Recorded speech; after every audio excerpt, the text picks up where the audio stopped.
to distinguish ourselves as extraordinary. I mean, anyone who will walk into this theater today will easily find themselves in the midst of great women and men, legacies of Georgia Tech, pioneers in various fields of learning, the best and the brightest. I sit in awe in the beauty of this room, the friends and family who have gathered here, the wonderful accomplishments that each of you represent. And it's a moment of honor and celebration when we think just how far we have come. So surely, none of us here fears greatness. But our text invites us to examine greatness more closely, to realize greatness is not an ambiguous or an abstract term. Greatness is relative and grounded in action. I mean, you know, we didn't think it was a great feat when we walked in here step by step. But if you ever been around a toddler who never walked before and take their first steps, all of a sudden walking is a great thing. So greatness is grounded in a context. And furthermore, greatness can be a little bit perplexing, especially when it emerges in the midst of great deprivation. For example, in the year 2008, we can't help but think we are in one of the greatest moments in history, while at the same time being in one of the worst conditions we have seen for over 40 years.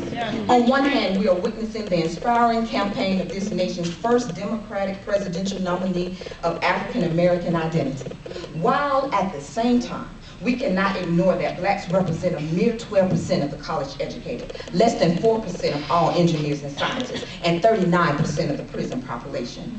We see the rise of the black middle class. We're living where we want to live, driving where we want to drive, and at the same time, the predominantly part of our community still live within the lowest mean household incomes of all other races, the highest poverty rate of 24%, and the second highest percentage, 20% of our population, of our community is uninsured. That means for every 10 black mothers, 2 of them, when their child is sick or experiencing some unknown system of illness, they can do nothing but wait until it gets severe enough that they can call an emergency, and then go wait in crowded filled emergency rooms for a subpar attention or diagnosis.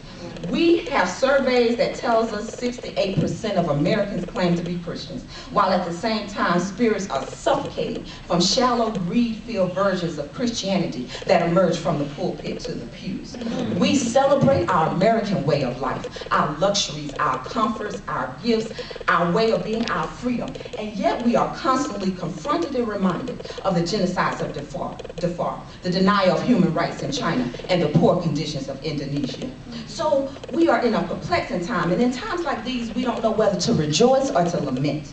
We don't know whether we're in the midst of God's great blessing or on the brink of God's wrath. In the midst of such paradoxes, greatness is obscured, and God's greatness is rarely even mentioned. So this morning, we will venture into the very depths of greatness. We will move beyond Encarta's dictionary definition of greatness as important, powerful, expert, exceptionally talented, very good, impressively large, and bigger than others. And we will take a good look at godly greatness. Today, we will talk from the topic, what is greatness? And what shall I do to achieve it?